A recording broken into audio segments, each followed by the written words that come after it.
After months of waiting and procrastinating, yeah, I'm sorry about that. I'm finally back with my first request review in like 3 months.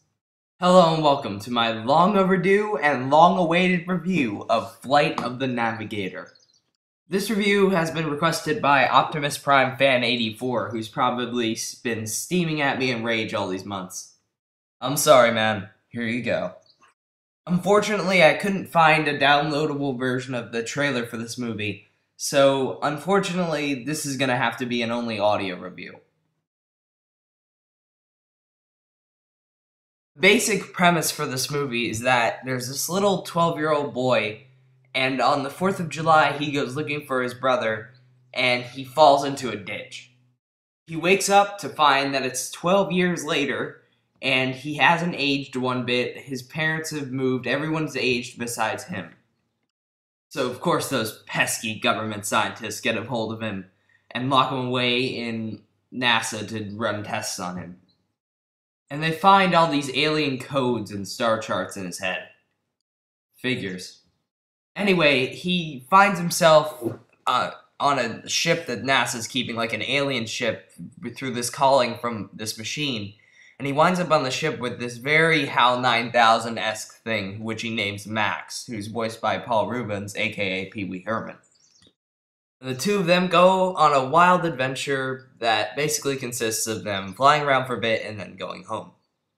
Alright, I kind of told you the whole movie, calm down. Anybody who's seen this, who wants to see this movie by now has probably already seen it. But I didn't tell you everything. I really was not expecting much from this movie at all. The only time I've ever heard of this thing, even, was on the Nostalgia Critics, like, top 15 or 11 underrated classics, which gave me some hope. And it actually wasn't bad. It's kind of two movies. The first half is kind of suspenseful, sci-fi, serious-toned stuff, which is actually surprisingly suspenseful for a Disney film. And then the next about 45 minutes when he gets on the ship is pretty much a campy adventure with this robot flying around getting in all these mishaps. It's a pretty fun little movie. There's not much to say about it. I mean, first off, I'll start with a couple pros. It was a hell of a lot better than I expected it to be, that's for sure. I was expecting this to be kind of crap, and it actually came out to be okay. Paul Reubens is doing the same Pee Wee Herman voice that he's done 1,000 times, and he kind of comes about getting the Pee Wee Herman voice by scanning this kid's brain, and he gets a sense of innocence, which is actually a decent theme. There's actually a lot of decent themes running through this movie. Like, there's a nice contrast, like, when he gets to the future, he finds out that his brother is, like, 20 years old, and he used to hate his little brother because he was such a little brat. But now, the little brother is now the big brother, and he's a little brother, so the little brother has to take care of the big brother. And there's actually a nice dynamic there that I really appreciated and enjoyed. It just takes its audience a little more seriously than a lot of other kids' movies like this.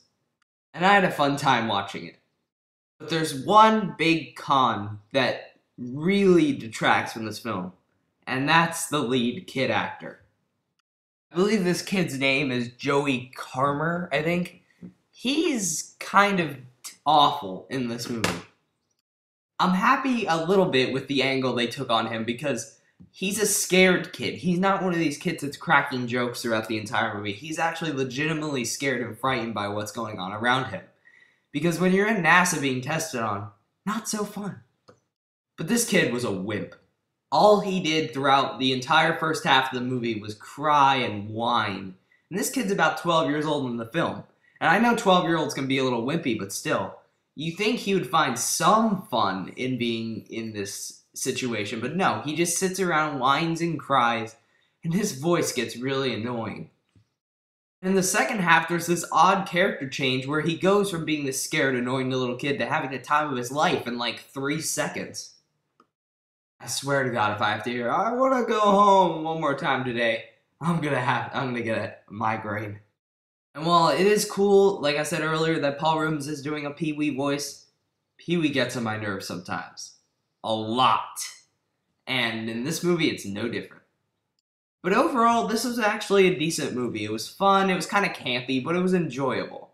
Aside for some really terrible acting from the lead actor, It actually has some it's actually surprisingly suspenseful. I found myself wondering what was going to happen throughout the entire first half of the movie. Really engrossed in what I was watching, which was a surprise for a Disney film like this.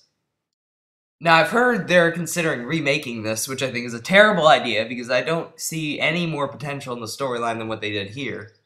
But one of the writers of My Name is Earl, love that show, is writing it, so I'll hold out hope. Overall, I'd have to say I'd give this 2.5 stars out of 4. The kid actor really detracts from it, but if they just had a better kid actor, they really do have a nice, fun movie on their hands. So yeah, 2.5 stars out of 4. And again, I'm really sorry for the lateness of these requested reviews. I'm going to try and get back on them right away. In fact, I can't wait to see what I'm reviewing next. I'm excited! Damn it.